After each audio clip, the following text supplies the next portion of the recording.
Yeah. So so my name's Surya Naga, so Thursday is not a kind of usual class that we have at the moment at the LBC. We used to have a Thursday class, but we don't have a regular Thursday class at the moment. So this class is really the first of these kind of evening classes that is exclusively an urban retreat event. So that's quite nice. It's got a bit of a sense of like, oh yeah, these are pretty, like most of the people in this room, if not all, are all kind of like people who have been practicing together all week. If you don't know what I'm talking about and you have just dropped in, you're still very, very welcome, of course. But you are now on the urban retreat.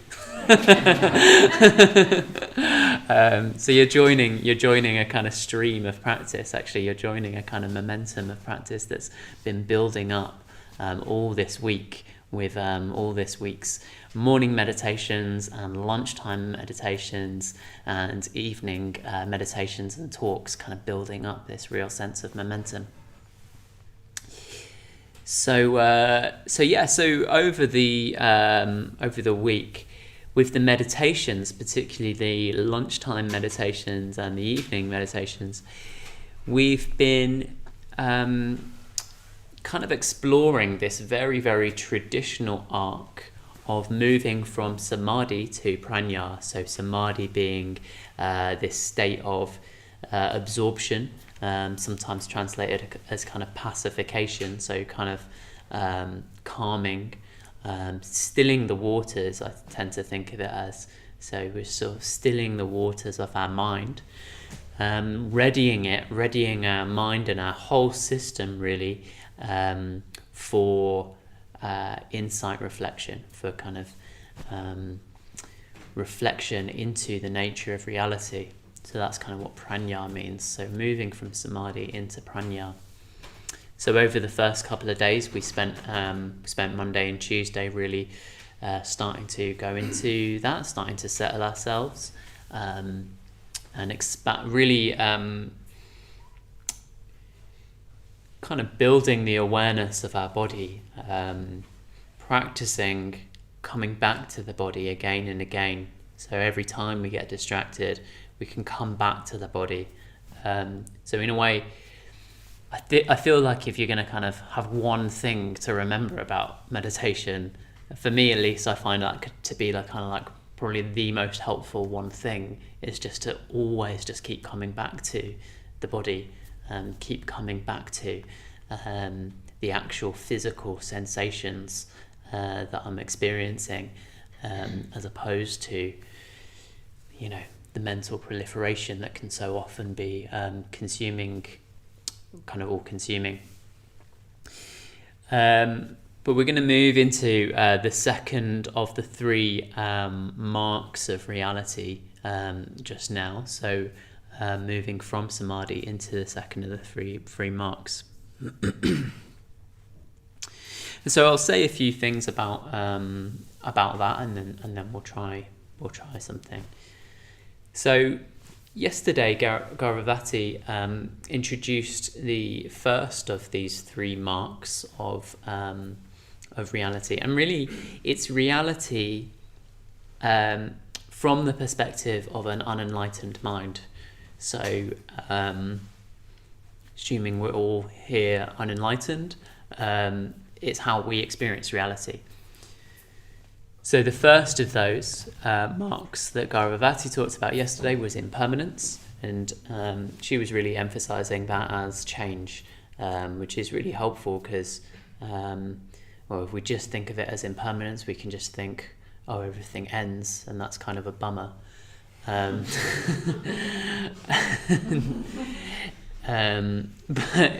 But if we just kind of embrace the changingness of life and all experience, then it can kind of change our relationship with it a bit. But the reason I say that if we just think everything ends, then it's kind of a bummer, is very much related to this second mark that I'm going to talk about just now, which is dukkha. So dukkha, a very, very important word in the Buddhist tradition, usually translated as suffering. But suffering's kind of one end of it, in a way, because it's also anything that's unsatisfactory. So, and as far as we're kind of, to the extent that we're not enlightened, there will be some aspect of our experience that is unsatisfactory, even if we're experiencing something really, really pleasurable. There'll still be something in us that either wants it to be even more pleasurable, and or wants it to not end. So particularly that kind of thing of it not, us wanting it to not end, is very much related to that first mark. So we're going to do a meditation in a moment that kind of explores that in our own experience, rather than me just kind of like talking about that. And what I'd kind of really, really encourage you to do, and we were doing this, those of you who were at lunchtime will have kind of started to explore this already a bit. We'll be exploring unsatisfactoriness in our own experience, which can sound like a terrible idea. It sounds like, I even feel like it's like the last thing that I want to do. It's like, and I'm telling you to do it. It's like turn to the fact that your experience is unsatisfying. But we're doing that in the context of that it can be, in the kind of context of confidence that experience can be fully satisfying, that there is such thing as an enlightened mind. And we've been exploring the enlightened mind from quite a few different perspectives this week. I won't say too much about that. Just now, Danayutta is going to explore another aspect of the enlightened mind in the second half. But in a way, just adopt the view that there is such thing as enlightenment, even if you feel like maybe skeptical about whether or not you fully believe in enlightenment or something, or it sounds, you feel like, oh, I don't have that much, maybe you think of yourself as a Buddhist, but you're not feeling like that much kind of faith just now or something. Just adopt the view, imagine as if enlightenment is a state that is accessible to us all, and then hold the fact of dukkha kind of in that, hold the fact of kind of unsatisfactoriness in that, and that will kind of allow you to be able to kind of not make as much of a big deal of it, because it's in a bigger perspective, yeah. And it also allows you to tune into things that maybe it's not fully kind of on the suffering end of the scale, but just kind of things that are a bit unsatisfactory, because you can then go, okay, yeah, things are pretty unsatisfactory, and that's because I've got this bigger perspective of the enlightened mind. Yeah.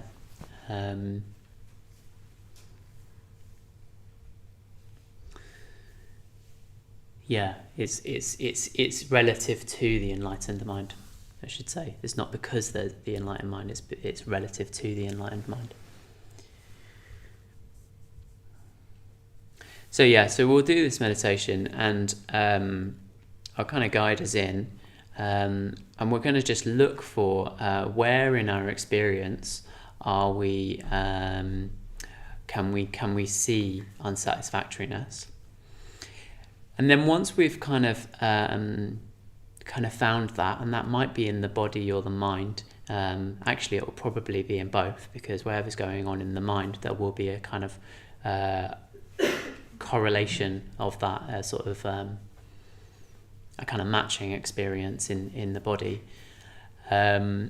So once we've kind of found, oh yeah, like there's either a little bit of kind of like subtle grasping, subtle clinging, subtle craving, or there's just a kind of full-blown I really hate doing this and I want to leave.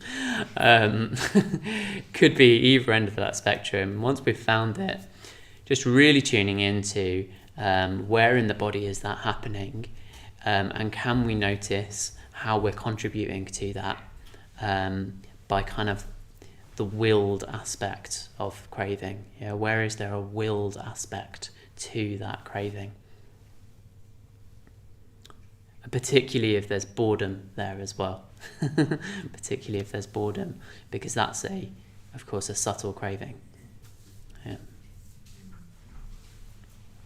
Okay, so that's it's a bit of input on that, and as I say, I'll guide us in.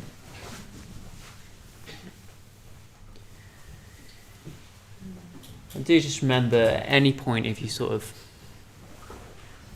drift off in any way, just keep coming back to the body and the breath.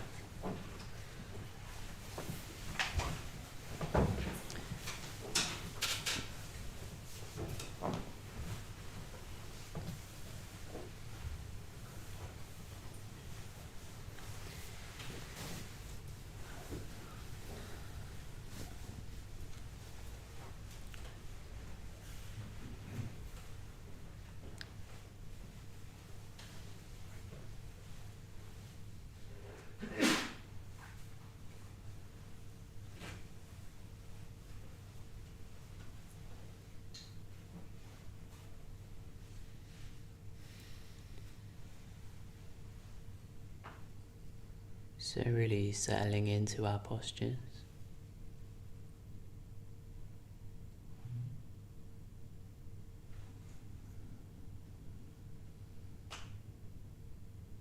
And noticing if there's any small adjustments, subtle adjustments we can make to be maybe 5 or 10% more relaxed.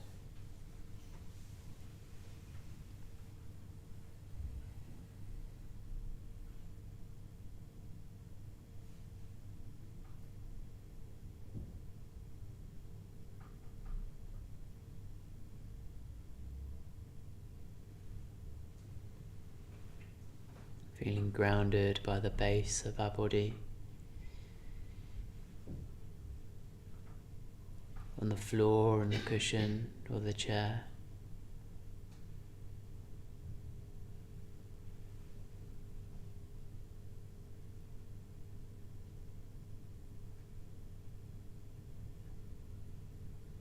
And then perhaps imagining a golden thread going from the tailbone right up to the crown of the head.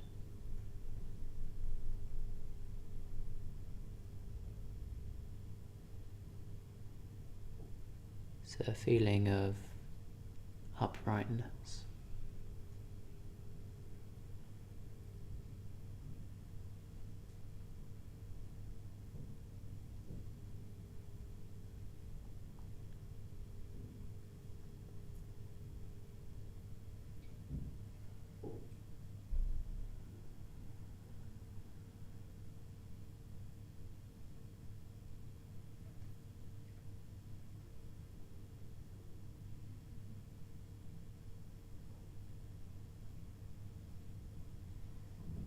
Noticing if there's any holding on in our experience, any gripping, any tension.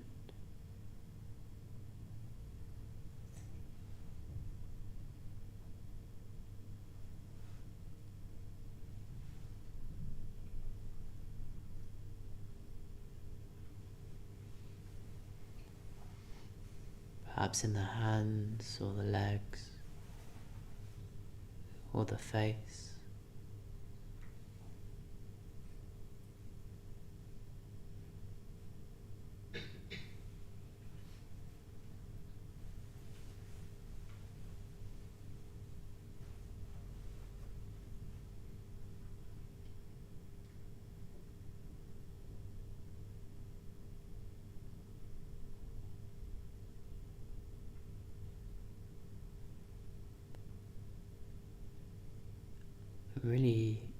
noticing that tension as dukkha.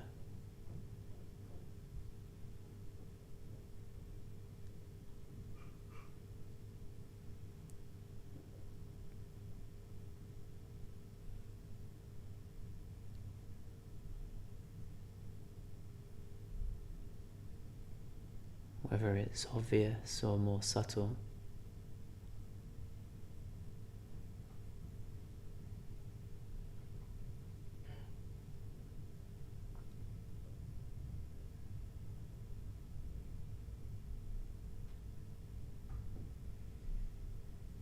There'll be some sort of willed component to that. Some sort of gripping that we're doing.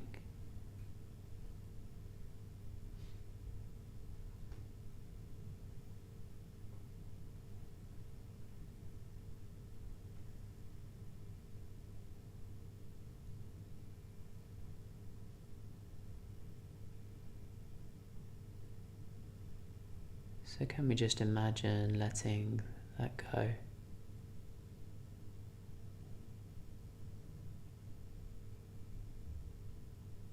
Perhaps even allowing the out breath to aid us in that.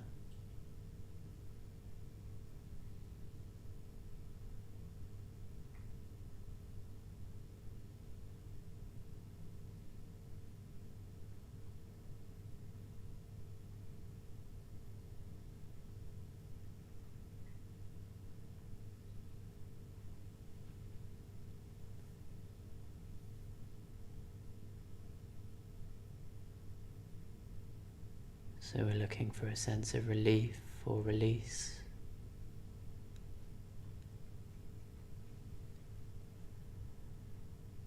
As we let go of any gripping.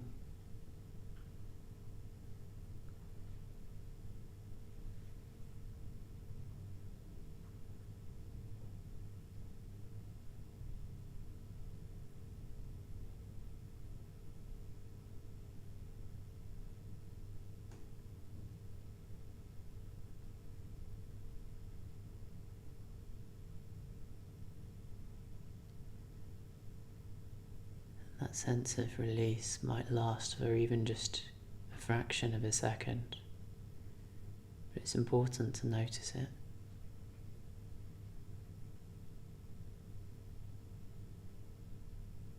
And it's important to notice if we immediately start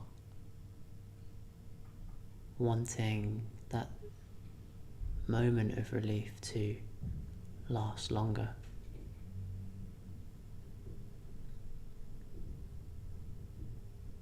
Or we want to be having a bigger experience in any way.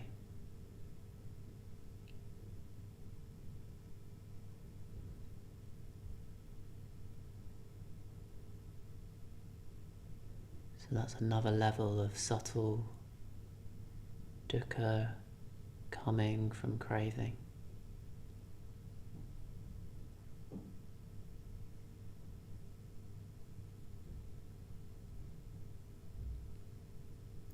So we can just keep going in this way throughout the meditation. Keep finding more and more subtle sense of unsatisfactoriness.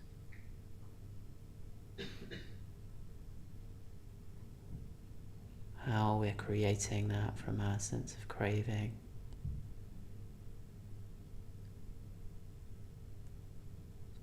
And letting that go. And then repeat.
So in these last few moments, relaxing the effort you're making to meditate and just sitting.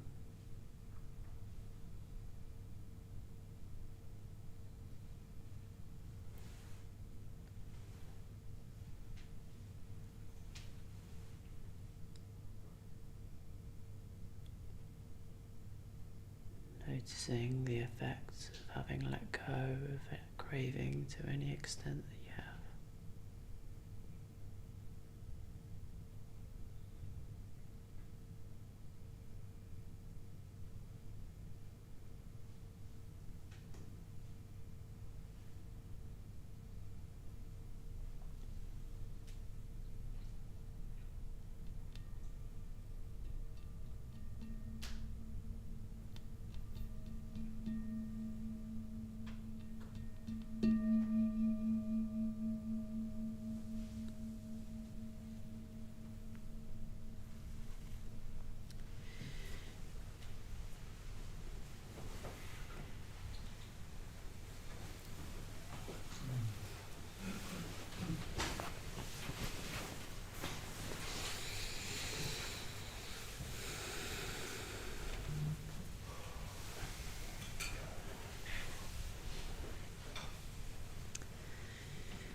Good, so we'll go next door now for you know what.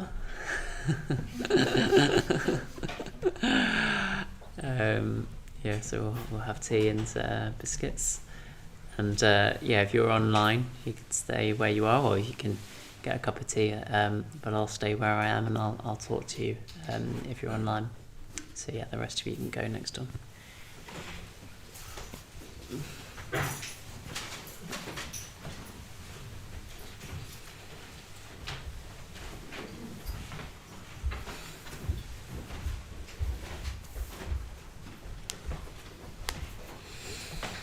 Thanks, Alice.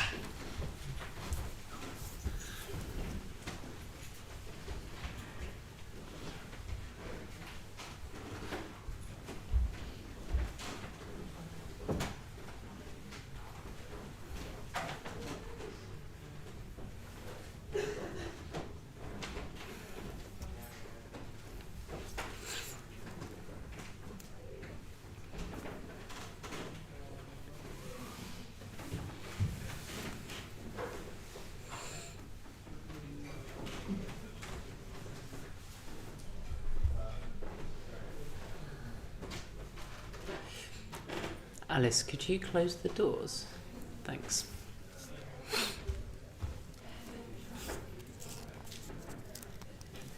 So great. Hi, those of you who are online. I'm just reading through your comments so far. So whilst I say hello to you, why don't you say something about how that practice was for you? What did you experience? What did you notice? Did you particularly, I'm really interested to notice, to hear about if you noticed kind of any pleasurable experiences in kind of noticing craving, noticing letting go of craving. So whilst you're typing, I'll just say hello to you. So hi Paul, Stefan. Oh, thank you very much. Oh, this is great, isn't it? Thanks a lot. I'm getting my tea and biscuit delivery. Yeah, there's chocolate. Chocolate as well. Thank you very much. That's great. So hi Paul. We've got two Pauls, Paul Stefan and Paul Perrin from Footscray. Yeah, hi there. Hi James. Hi V from Eltham in South London. Hi there Robert from Elephant and Castle. Hi Catherine from Brighton. Chedrick, who's saying he loves Amitabha. Well, tonight is your night if you love Amitabha. Danayutta will be giving a talk on Amitabha shortly. So Chedrick in Norfolk. Great, yeah. So yeah, quite a few of you. Ursula in Bognor Regis. Anne Marie, hi there. And Julia from Bradford.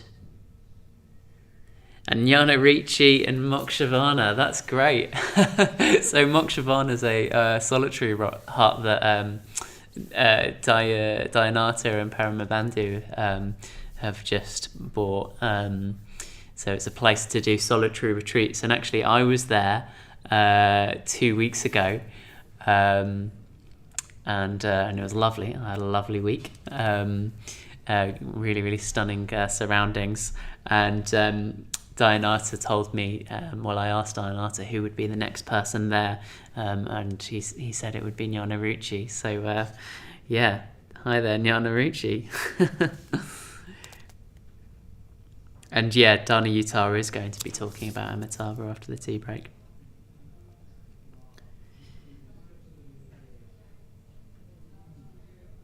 So why don't you, a few of you say something about your meditation experience if you can, or just something about maybe if you've been viewing other things in the urban retreat, tuning into the urban retreat. I think one or two of you have said there that you've been coming to other sessions in person. I know a few of you are in South London. Oh yeah, no worries. Yeah, Jnana Ricci's just said thanks for the chocolate. I left him a little chocolate in the solitary hut, so.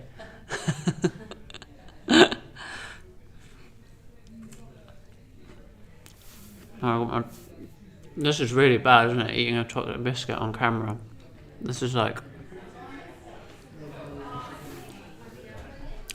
We probably shouldn't be allowed to do this because it's just going to be a mess and very undignified. But I'm going to do it anyway because I've finished with the sitting with Dukkha now. I'm just going to have my chocolate biscuit.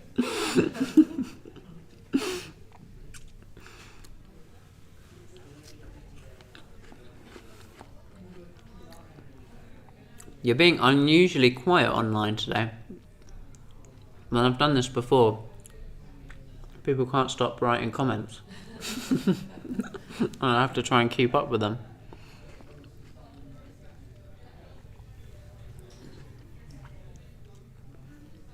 What did you two notice in your meditation, Alice and Ruth? Alice and Ruth are our star helpers this week, for those of you who are online, who've been organising everything and making the shrines beautiful.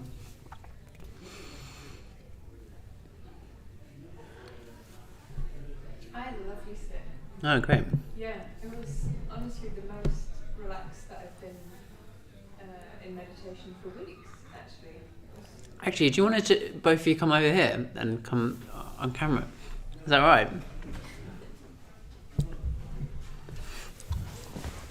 Because otherwise I'll have to repeat everything that you say, you see. Maybe just grab a cushion or something. And then people online get to see you as well. I'll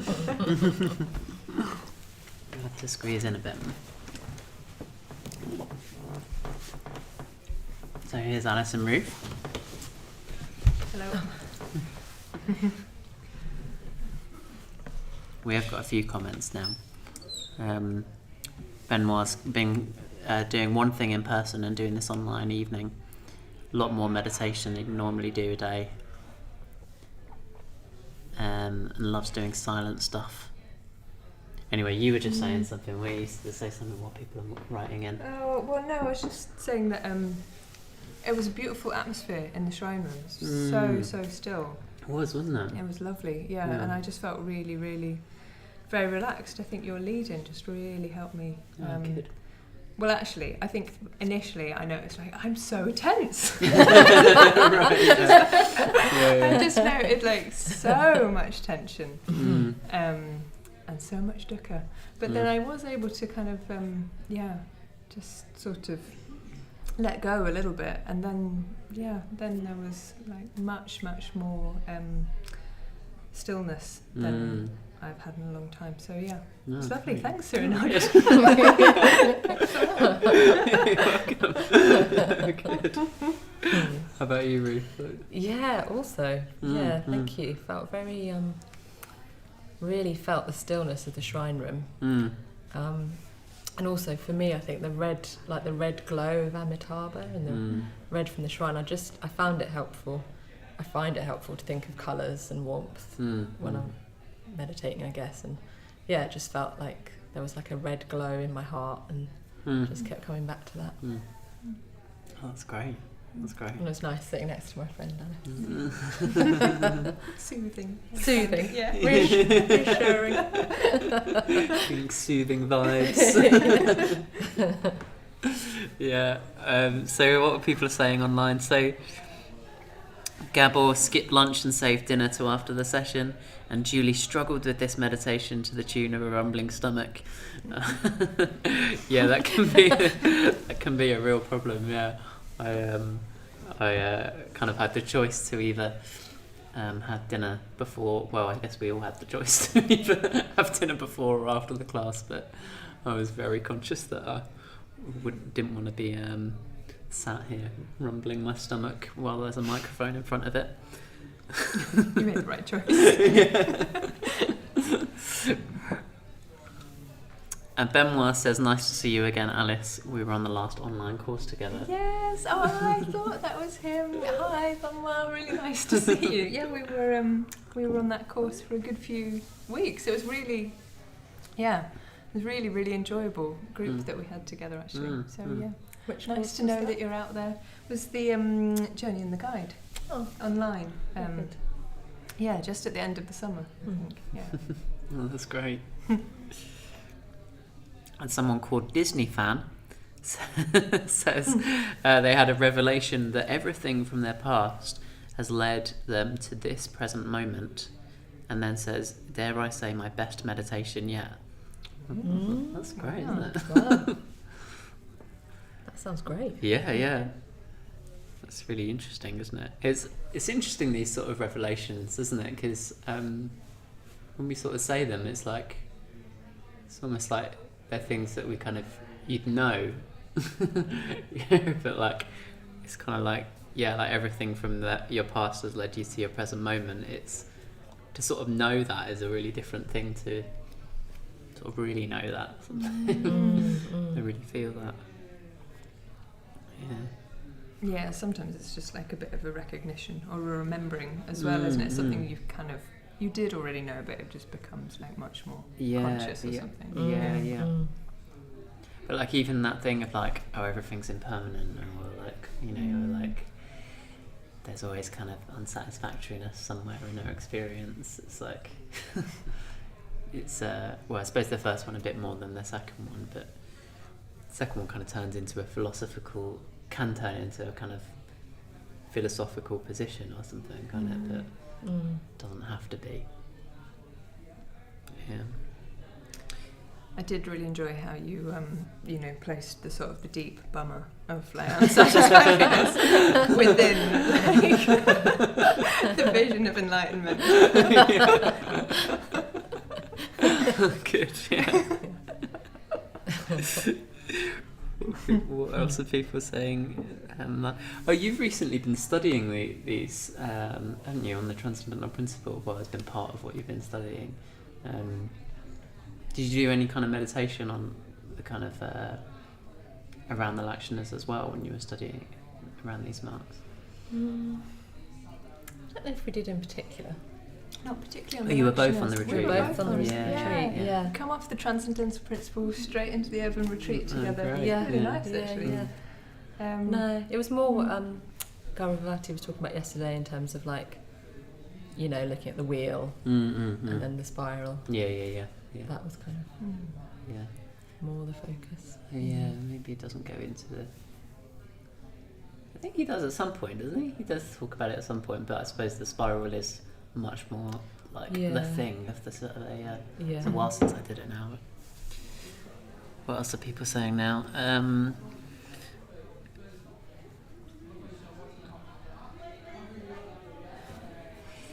James said he managed to come in on Monday, but had to work long hours the rest of this week. Really enjoyed watching online and hearing about the different bodhisattvas. Benoit's asking, when would you say you have your best meditations? First thing, last thing, or lunchtime? I think for me, definitely in the morning. Yeah. Because I work outside, I do gardening, and by the end of the day, I'm just completely knackered.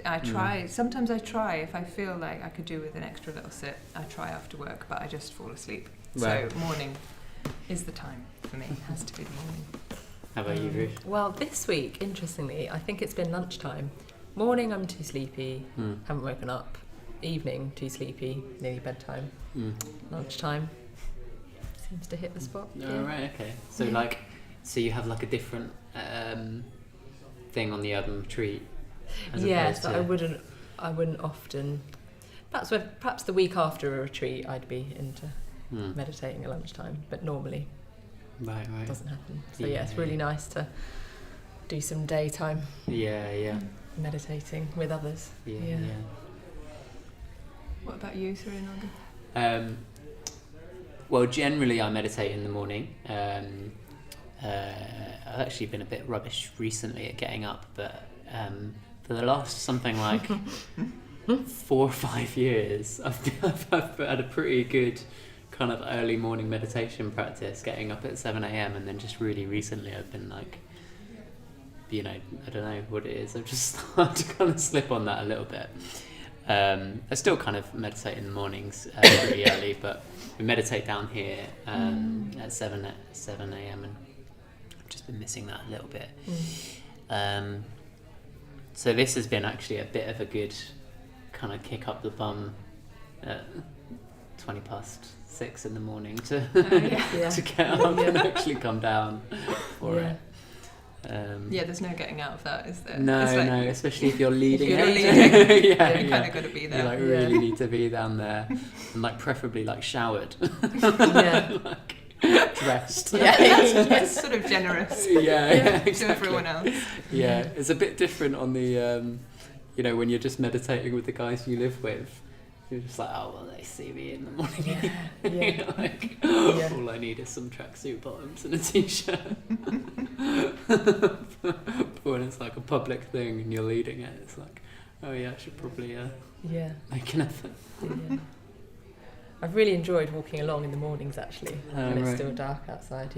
If anyone hasn't made it yet, I would recommend it. It's quite special. And something because I meditate in the morning with my community, with 6 of us. There's something quite powerful about coming in the dark, with a full shrine room.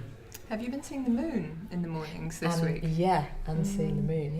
It's almost like a perfect half this morning, isn't it? I didn't see it this morning, but because I haven't been able to get to the morning meditations because I work very early, but I've been seeing the moon when I cycle. It's been so beautiful these mornings in the sky.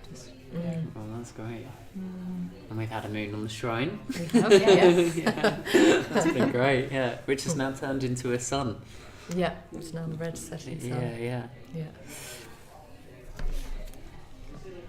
Oliver's asking me what my name means. Thanks, Oliver. So my name means Dragon of the Sun. That's what my name is. So that was actually quite good timing. We were just talking about the sun. Beautiful segue. Yeah. That's like some sort of I don't know, something happened there, didn't it?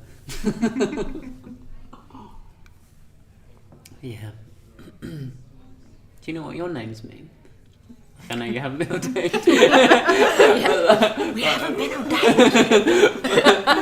But I am always interested to know whether people just know what their names mean. It's quite a...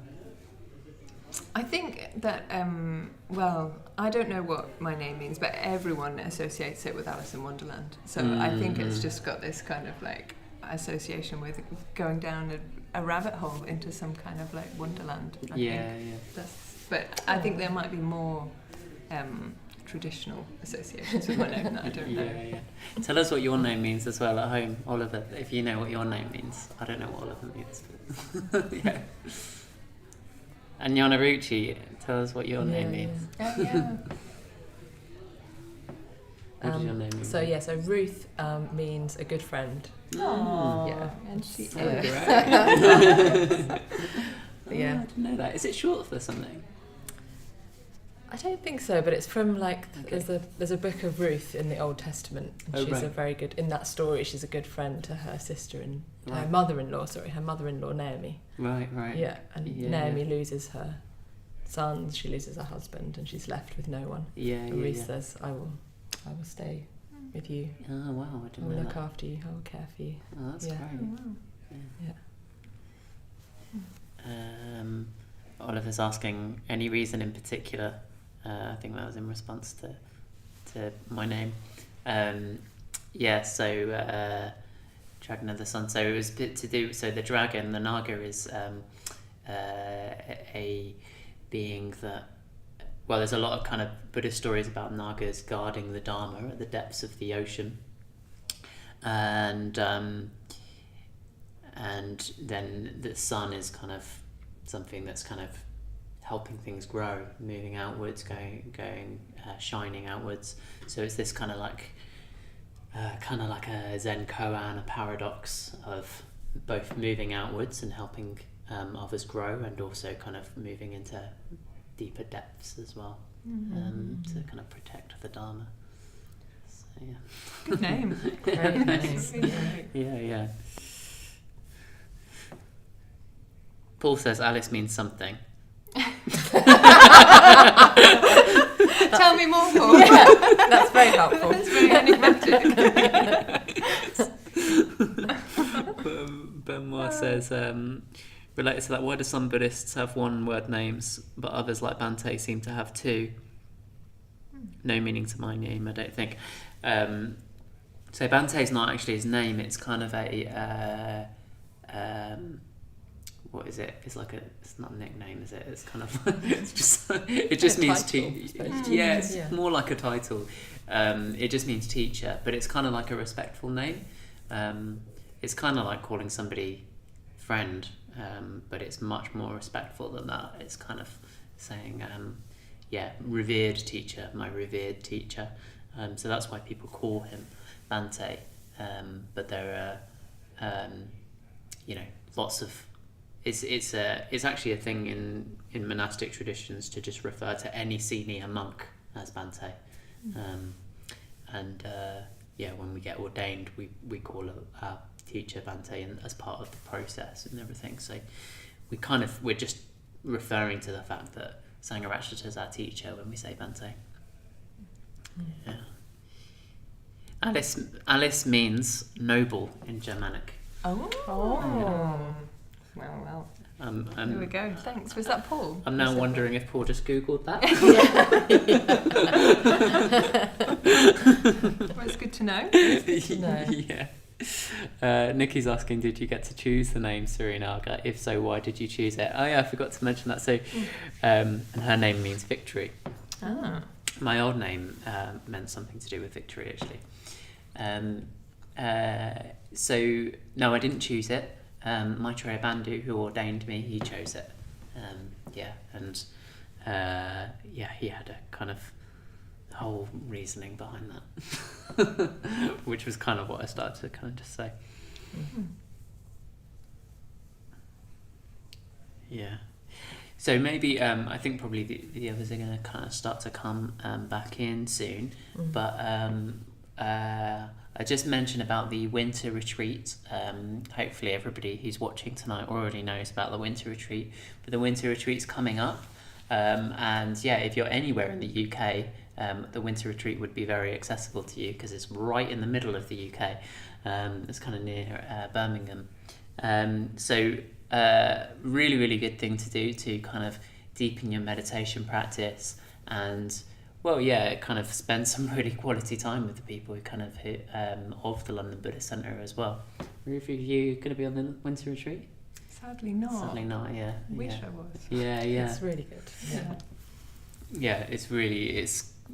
It's a very big special event. Do have a look at the winter retreat.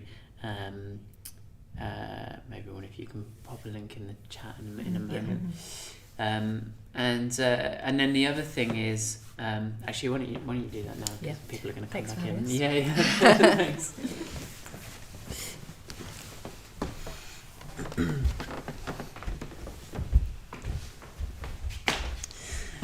Yeah, and then the other thing to mention to you all is, hopefully you know now if you're a regular YouTube viewer, but if you don't, the London Buddhist Centre really is powered by generosity. Yeah, so all of our classes, as much as we can do, we kind of offer things for free.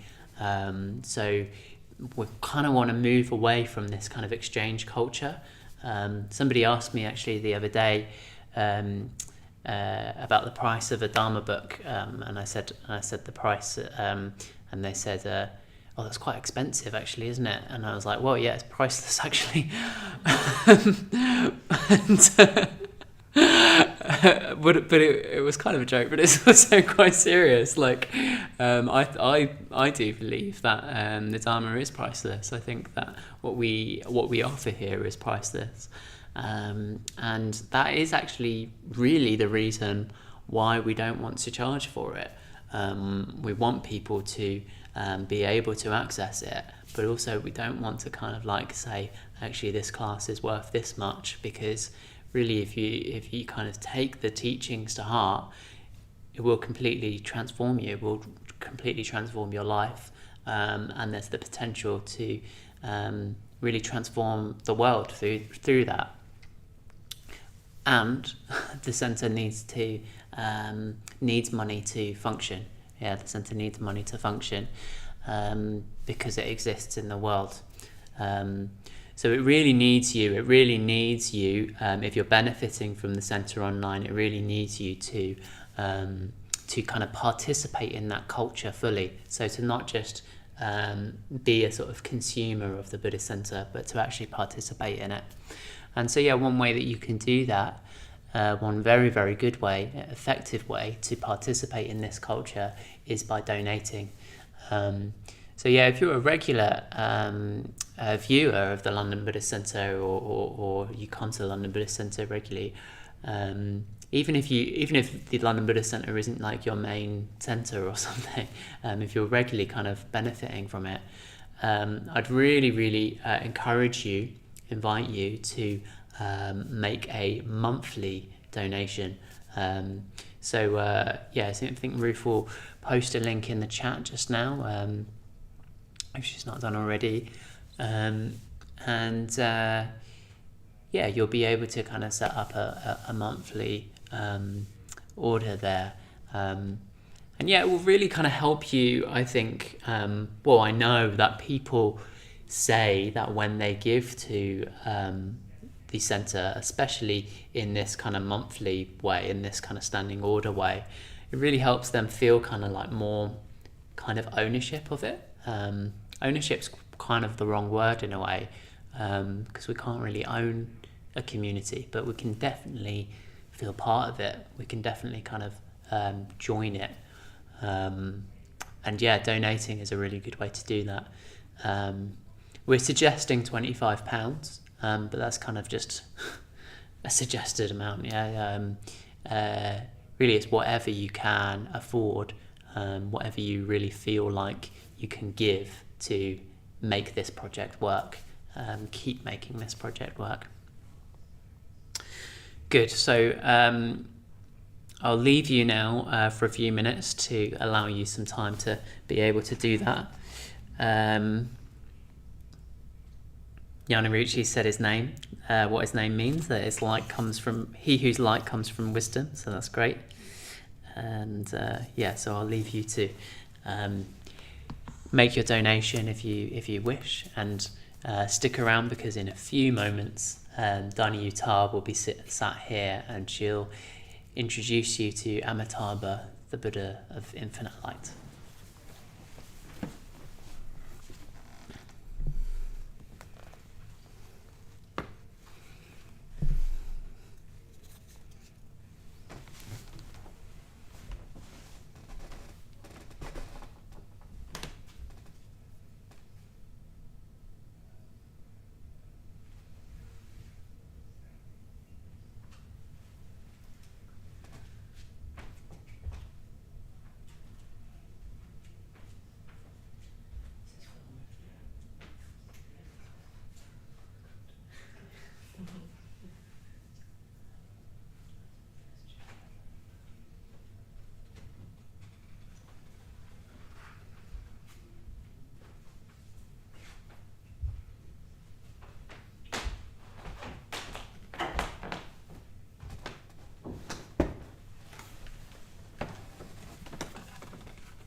speaker.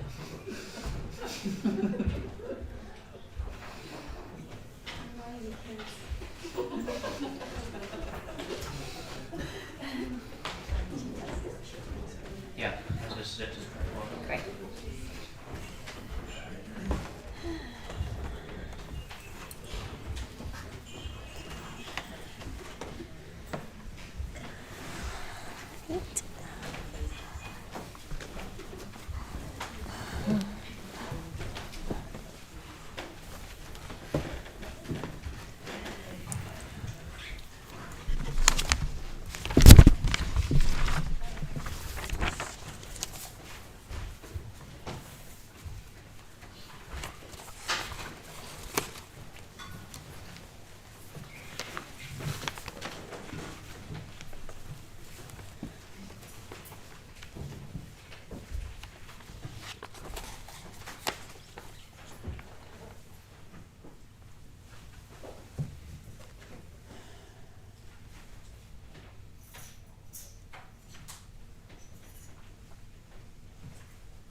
I just have this feeling that the moment I start speaking, somebody will walk in.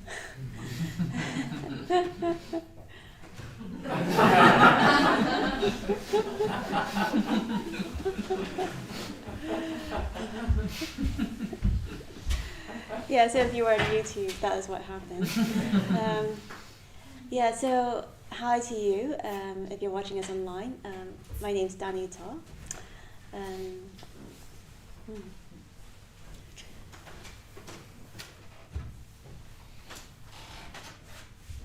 Yeah, so this is fourth in a series of talks that we've been giving on the urban retreat, and just to let you know, if you're joining us today, we've heard about the historical Buddha, the Buddha Shakyamuni. We heard about Green Tara, and last night we heard about Manjushri, the Bodhisattva, the figure of enlightenment that represents wisdom. And tonight we're going to be exploring and evoking the Buddha of love. Yeah. So I don't know. I think the YouTube is on me right now, but I just wonder if Ruth, you could just zoom out just to include the whole shrine. Ruth, who is in the room and manning the YouTube, a woman of many talents, she's been making these shrines all week for us, trying to sort of give a little bit of focus to the different figures. And you'll notice, if you've been following us all week, that there isn't a particular Buddha figure, because this big Buddha is the Buddha Amitabha. Yeah. So this is the Buddha Amitabha. And here in the shrine room, the Buddha is golden, but very, very often the Buddha is red. Yeah, the Buddha Amitabha is red. He's the red Buddha, and he is the Buddha of meditation. So you can see that his hands are in the gesture of meditation, the Dhyana Mudra. His element is fire. Yeah, so that's why he's usually red. And in some sort of depictions of Amitabha, he's sitting on a very calm sea, on a fully opened lotus, and the sun is setting into the sea behind him. Yeah. So his time of day, his time of day is the kind of dusk as the sun is setting. He is a very attractive figure. He's meant to be a very, very attractive figure. That's one of the ways you can think about this whole symbol of the setting sun, because usually you can't actually look at the sun directly. If you try to look at the noonday sun, you probably just really spoil your eyes. But an evening sun, as it's setting or into the horizon, you can look at it. And it's said that in Tantric Buddhism, his magical rite is the rite of fascination and attraction. Yeah? It's a fascination and attraction. So I want to talk a bit about love in this evening. But I thought, first of all, I'll tell you a bit about the Amitabha's realm. So Amitabha is a very sort of a popular figure in the East. So particularly the Far East, so China, Japan, Taiwan, and any basically places where there are Chinese people and Japanese people. So, Malaysia, Singapore, Hawaii, because there's a big Japanese community there. And one of the myths that surrounds Amitabha, and one of the reasons why he's very, very popular in the East, is that apparently in the dispensation of the Buddha Lokeshvara Raja, Dharmakara, who eventually became this Buddha Amitabha, made a vow that if anyone whatsoever repeated his mantra with any slightest will to be reborn in his Pure Land, in his Buddha field, in his realm, they will be reborn in his Pure Land, in his realm. And from that Pure Land, it is very easy to gain enlightenment. Yeah? So basically, very easy to become an enlightened being if you even think of Amitabha. Yeah? So the reason why it's very easy to gain enlightenment from Amitabha's Pure Land, and so just to say that we are in the land of myth and metaphor here, the reason why it's very, very easy to gain enlightenment from Amitabha's Pure Land is because everything that you need, any needs that you have, are immediately satisfied. If you want food, the best food appears. If you want drink, the best kind of nectar appears. If you need clothing, if you need a palace, all that just manifests spontaneously. And it's not just that, this Pure Land is also a very, very beautiful place. It talks about avenues that are straight and roads that are made from lapis lazuli and other precious materials. The trees bear diamonds and rubies and sapphires and all kinds of precious jewels.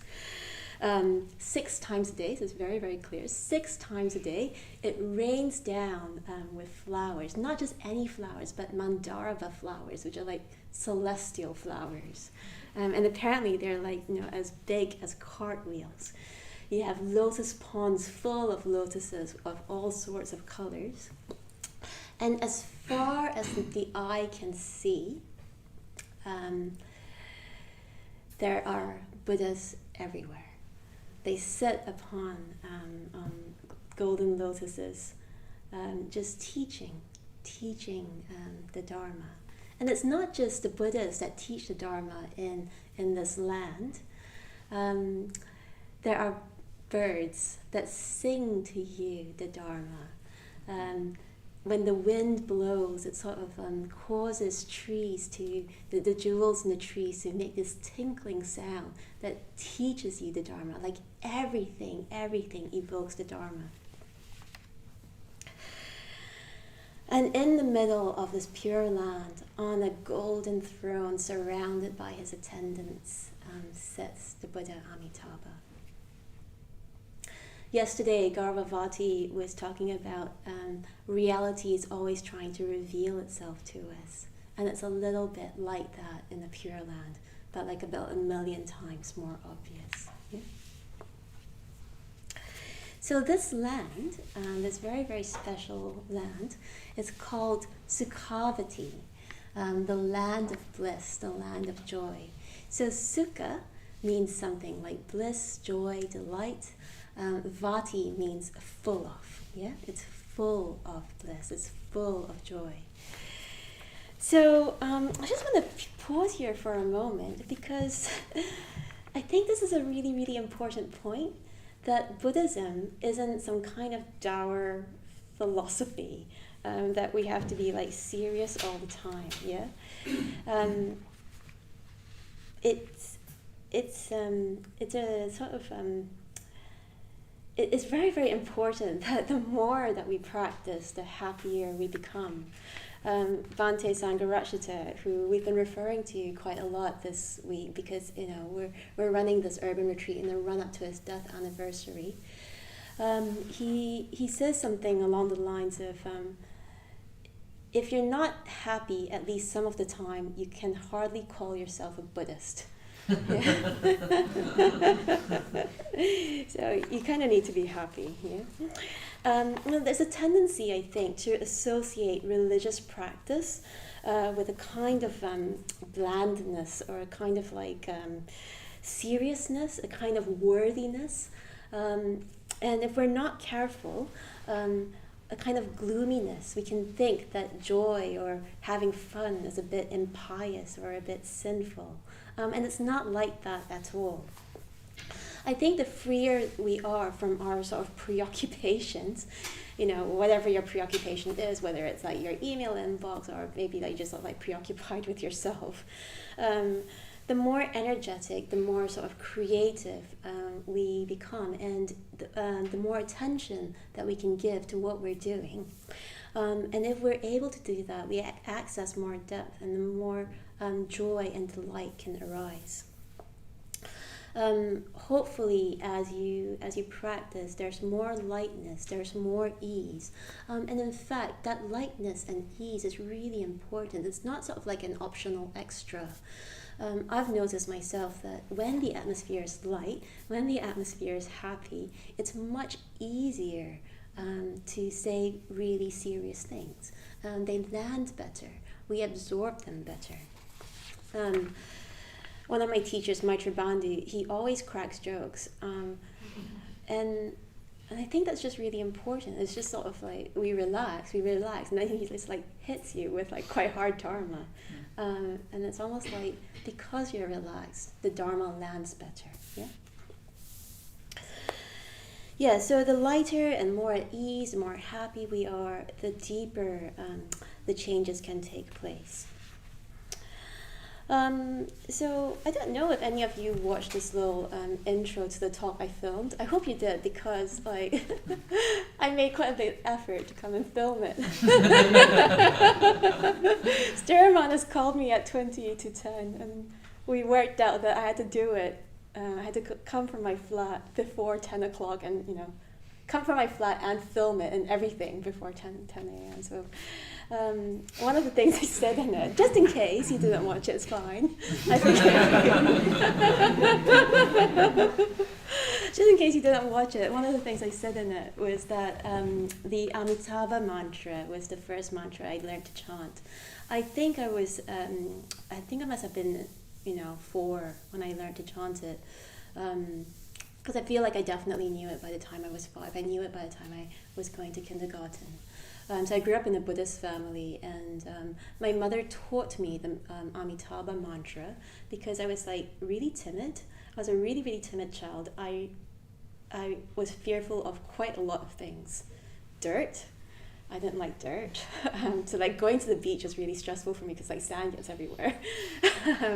I really, really didn't like thunderstorms. And I grew up in Malaysia, which is a tropical country, and I was scared of thunderstorms. These like really violent, loud, heavy thunderstorms.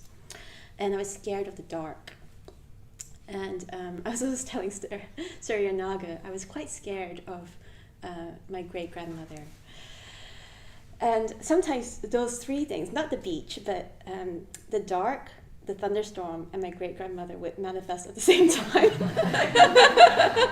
Because in these thunderstorms that happened, sometimes the electricity would cut out, and I would have to run through the house from one side of the house to the other. It's quite a big house, to go to the fuse box to turn that switch back on. And I remember running through the house once, I was quite scared because it's quite dark. And then like I ran into my great-grandmother. Well, I didn't quite run into her. She was just sitting on her chair, which she always sat on. And then it just somehow just like frightened me, and I think I screamed. It's just like from this switched up thing. So anyway, my mother taught me to chant the Amitabha Mantra, not the way we chant it in Triratna. And it would go something like Namo Amitabha. So I just like say that to myself really quickly over and over again. Why was I telling you this? Oh yeah, I was telling you this because what I actually really wanted to tell you about was I realized in thinking about this talk today that Amitabha has been in my life for a long, long time. The other thing that we used to do is we would go to a temple. We didn't go to that many temples, but we did go to this one quite a lot, and it was called Gatlokse. And Gatlokse is actually Sukhavati. Yeah, isn't that strange?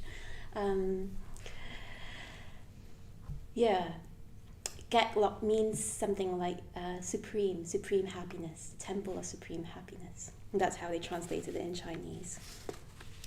And I think it's really strange. It's kind of like a spooky coincidence because this whole complex, if you're watching us on YouTube, the London Buddhist Centre is housed in a very, very big Victorian fire station. It's got about like 5 floors. Is it 5? Yeah, it's got about 5 floors. It's a very, very tall building. And we're sitting in the what used to be the rooms where the fire engines were. And when it was first opened, the London Buddhist Centre was styled the London Buddhist Centre at Sukhavati. Yeah, so the whole complex was called Sukhavati, and the London Buddhist Centre occupied the ground floor. So I just think it's like, oh, I wonder how I managed to like, go from 4 years old learning the Amitabha Mantra, then coming to asked to join the Western Buddhist order at a place called Sukhavati.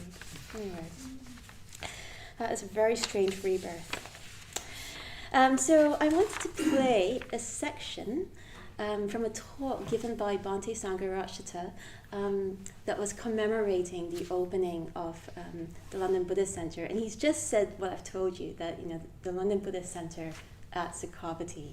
And then he's trying to explain what the London Buddhist Centre is. But there's one thing about which at least we should be quite clear, which is that Sukhavati is not just another Buddhist centre, however big.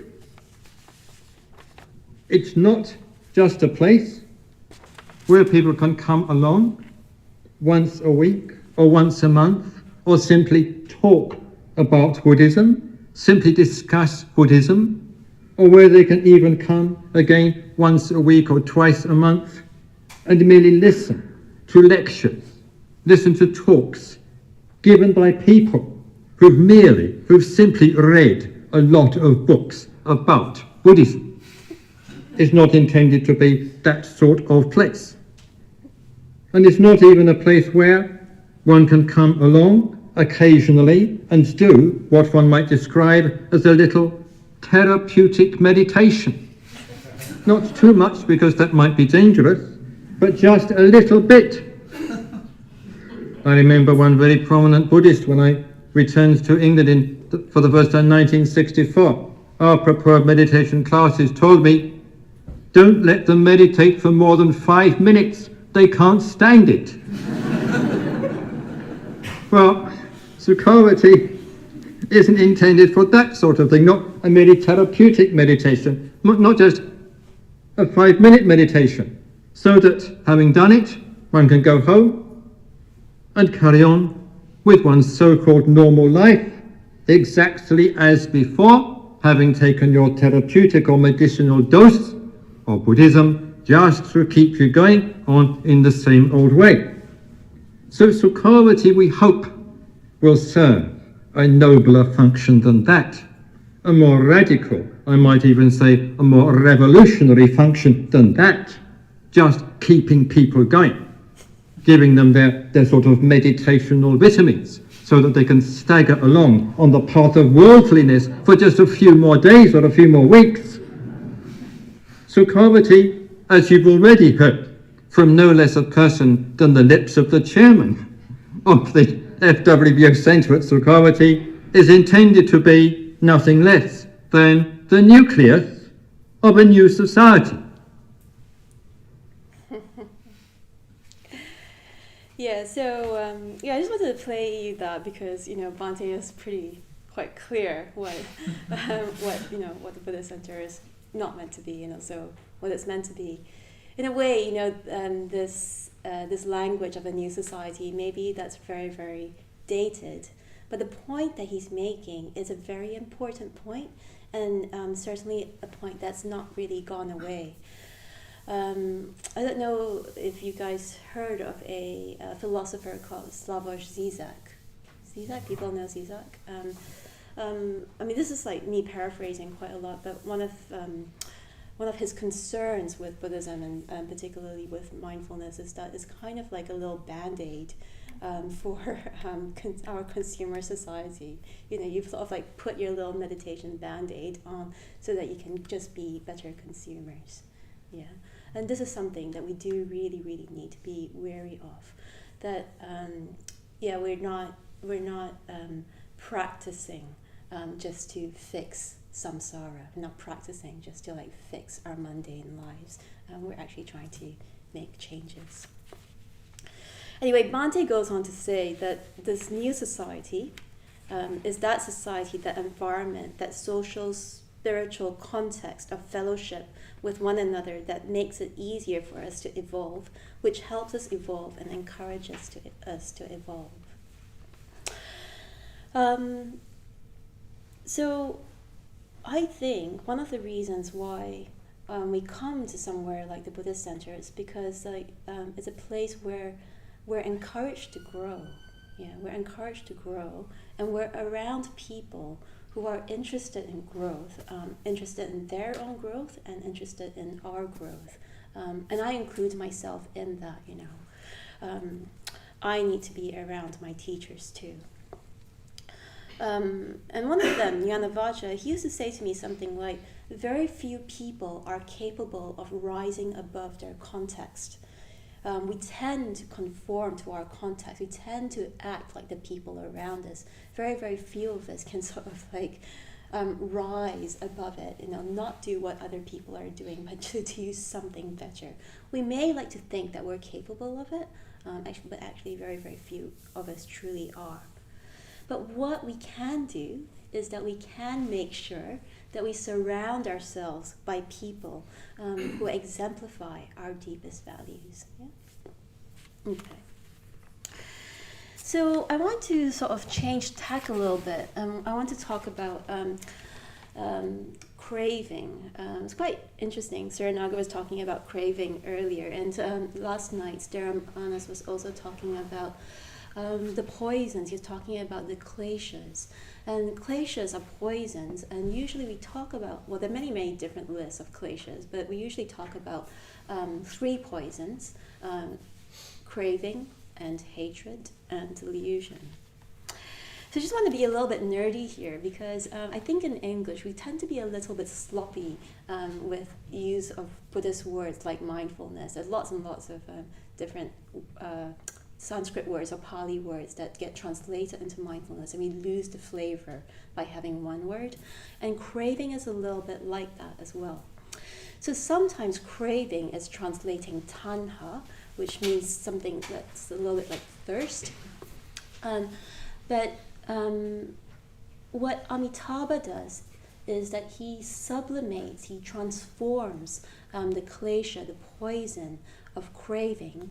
But the craving that's referred to here is raga. So not tanha, but raga.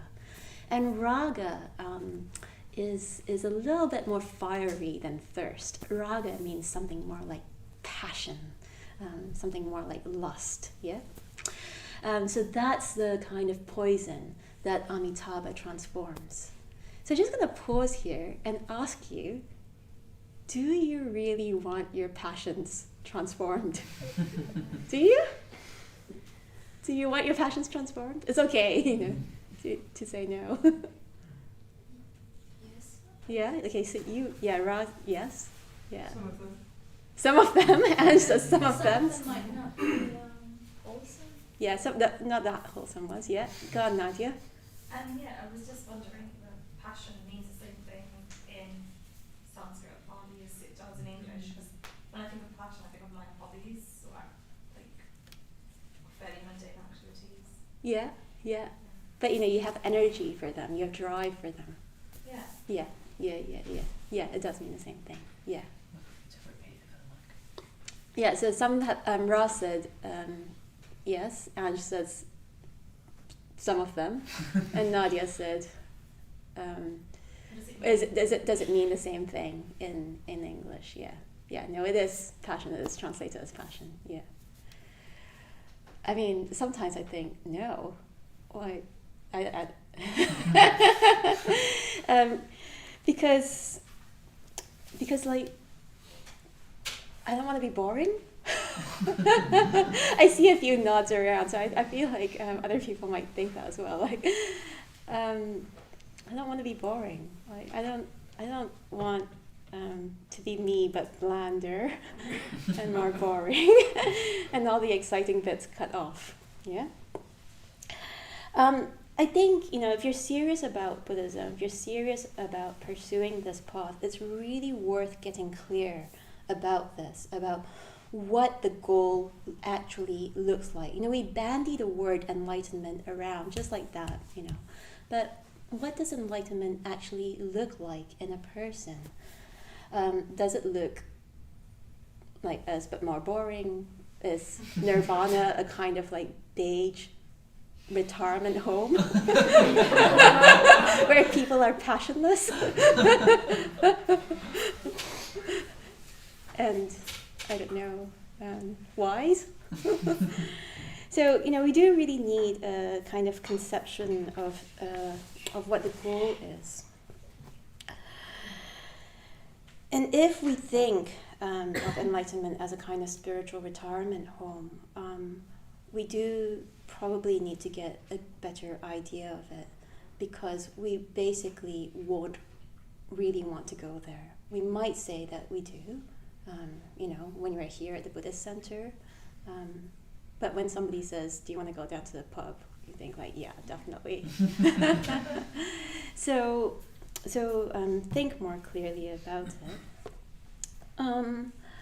I definitely used to have that, like this kind of like me, but on a good day, or me, but a little bit boring. It's like essentially untransformed. But these days, I've been thinking, not just because I'm talking about Amitabha tonight, but I've been sort of thinking much more about love. Yeah, much more about love. In a way, I'm not really that keen to get wiser, oddly enough. I don't know why. I'm just not like really that interested in it. I'm not really interested in, I don't know, insight of a particular kind. I do Lakshana practice, trying to look into impermanence or unsatisfactoriness. I tend most to look at insubstantiality. So I do those kinds of practices. But the thing that I seem to be really, really interested in, where my passion is, you could say, is in trying to love more people and trying to be a better friend.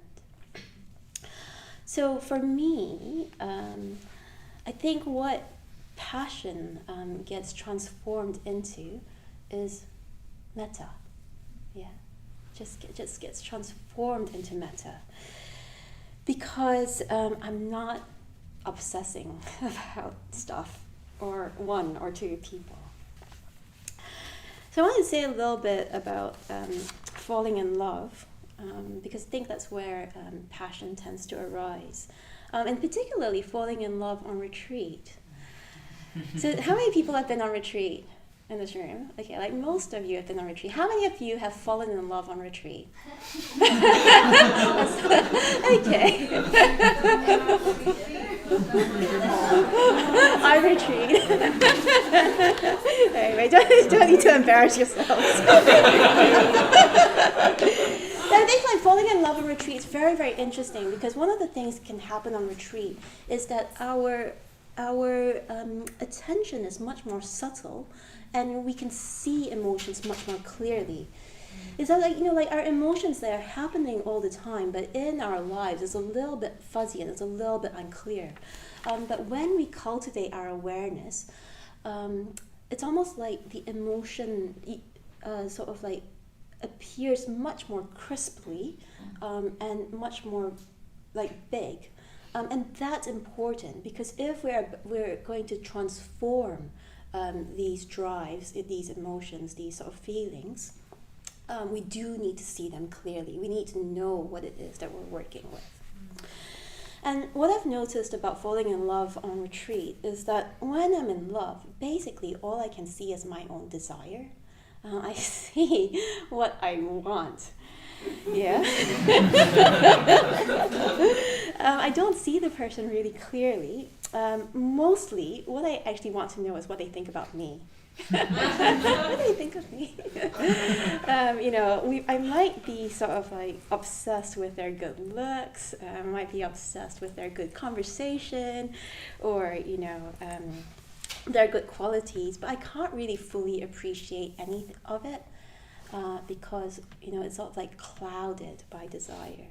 I'm caught up in what I want from the person, yeah? And that's very interesting, because Amitabha's wisdom is the wisdom of discrimination. He sees things really, really clearly. It pays close attention to all beings, all phenomena, all situations. But without making it a basis for exclusive attachment, yeah? It's appreciative. It's an appreciative, warm attention to difference. Okay, I'll come back to it. I'll come back to wisdom of discrimination, because I want to take a slightly different tack, which is what we long for in life is, I think, a deep intimacy, yeah? So sometimes I get asked, what is it that I do here at the London Buddhist Center? And particularly when I'm talking to people who aren't Buddhists or have no sort of like frame of reference, I say something like vague about pastoral care. But it sounds a bit weird, because like, you're not sheep and I'm not ministering. I think it's sort of like in kind of like more Buddhist language, I think what I'm offering all the time is friendship. To everyone who walks through the doors, whether I'm teaching a class or having a conversation at a tea break, or just like walking people around the park. Mainly, what I'm trying to do is to offer friendship. And through all these conversations I've had, over the last while of practicing with Triratna, what I've noticed is that the common thing that we all want seems to be a longing for deep intimacy at the bottom of it, yeah. And there's this film called Crash. Have people watched Crash? It's set in LA, yeah. The first lines of Crash, I think, changed my life. I'm just going to tell you this. I'm just going to sort of read you the first lines. It's a film about racism, and it's a film about what it means to be human. And in it, Don Cheadle sort of opens by saying, it's the sense of touch. In any real city, you walk, you brush past people, people bump into you. In LA, nobody touches you.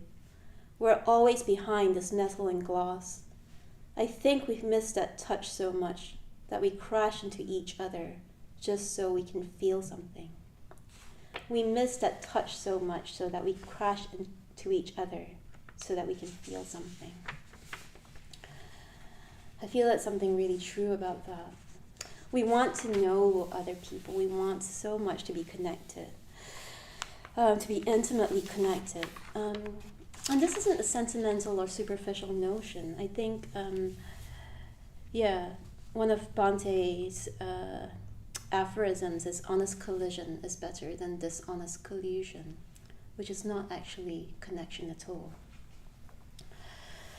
So I just want to go back to this idea of Sukhavati as a pure land, and particularly Sukhavati as this place. I sometimes think that we run a place like the London Buddhist Centre so that we can deepen our spiritual friendships. We work closely together. Some of us live with each other. I used to live in a women's community. It was like huge. It was 12 of us, and a couple of Victorian terraces. And I worked with quite a number of other people at the same time. And even if you don't choose to live or work, or live and work with others, you can do that for shorter periods by going on retreat. We share rooms with each other on retreat. We share jobs on the job rota on retreat. And all these are opportunities to crash into each other. And we need to do that. We need to bump up against each other.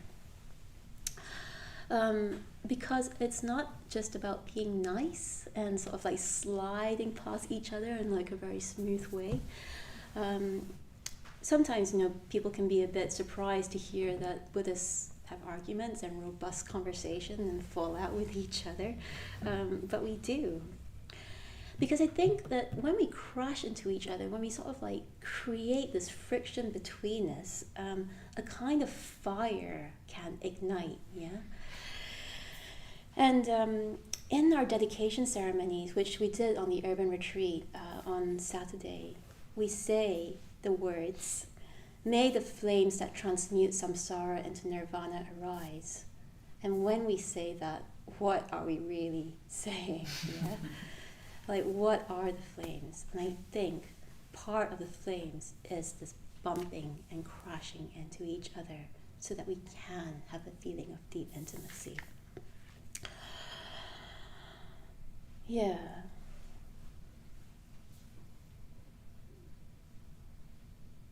Is that clear to people? Okay. So I just want to round up by saying that so I'm particularly interested in love and connection. So one of the ways I articulate the Buddha's insight to myself is that the fundamental mistake that we make is creating a self that needs to be defended from the world, defended from other people. And when we do this thing of creating a self, what happens is that we get lonely. And it's a deep kind of existential loneliness. And the job of transformation, the job of spiritual death and spiritual rebirth is to die to this sense of me, fixed, alone, separate. And what we get reborn into is Sangha, is spiritual fellowship, spiritual community. Okay. So this longing to be deeply connected is really, I think, an expression of that intuition that we have for spiritual death and rebirth in that way. It's an intuition of knowing that we're not actually fixed and separate underneath it all. No matter what society's taught us about individualism or independence, we have this intuition that life is actually about connection, that life is actually about interconnectedness.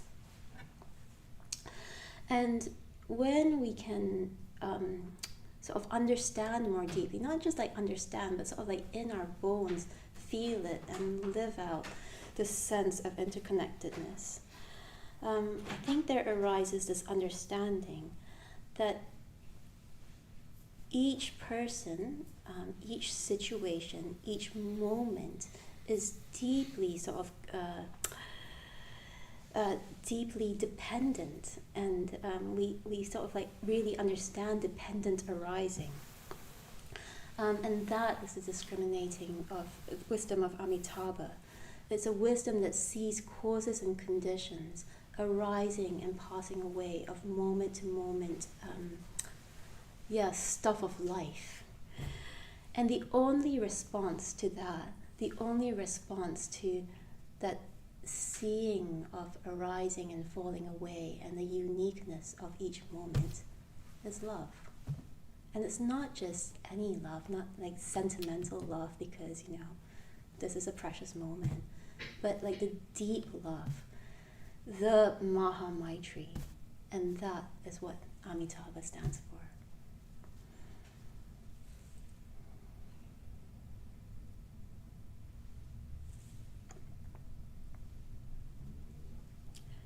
Okay. So what we're going to do now, I think, is we're going to sit in meditation. We're going to evoke the field of Amitabha, and we'll chant Amitabha's mantra. And if you want, you can come up to the shrine and make an offering. You can make an offering to love.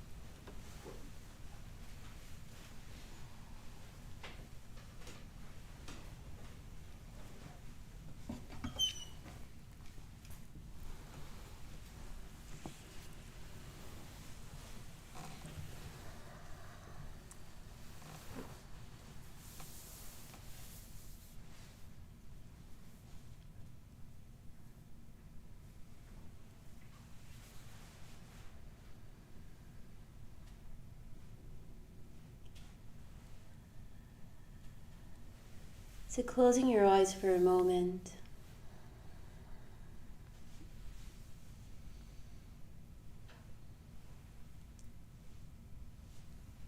Having a sense that you're sitting in a field of metta.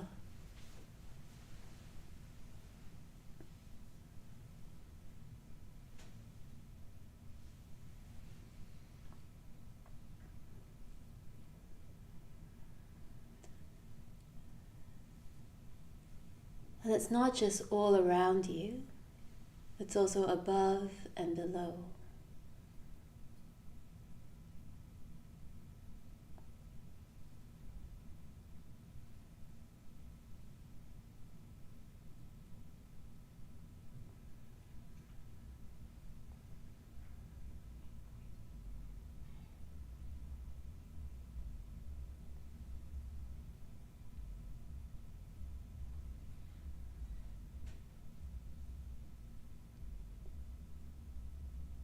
And it's also boundless, infinite, without any borders.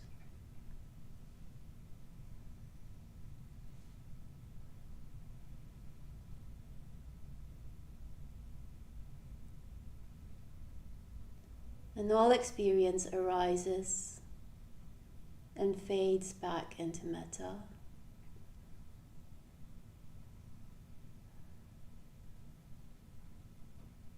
And we're not at the center of it.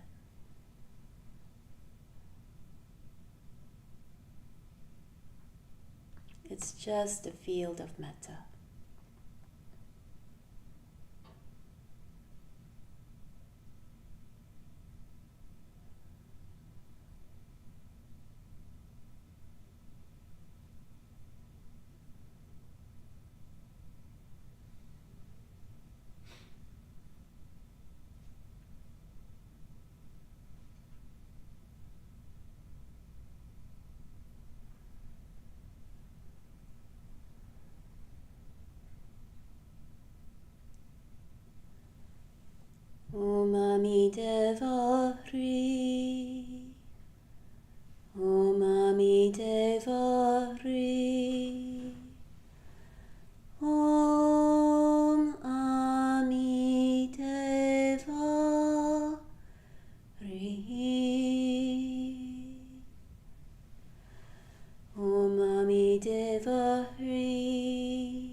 Om Amitabha Om Amitabha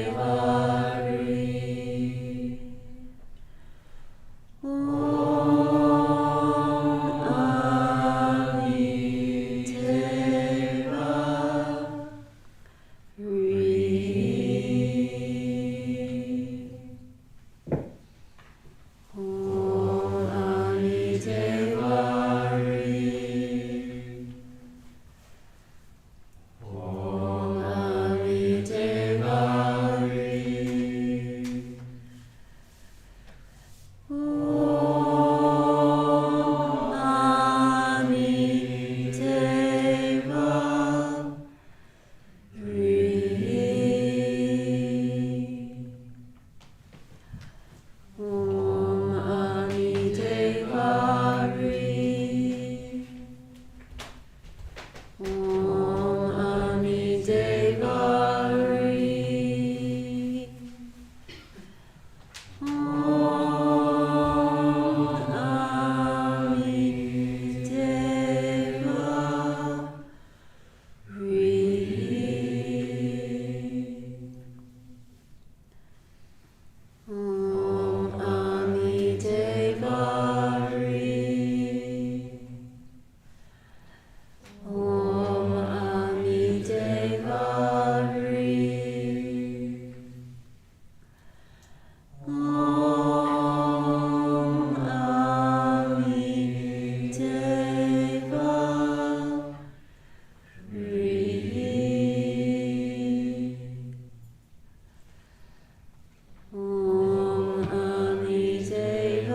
See you tomorrow night. You can leave your mats and cushions where they are.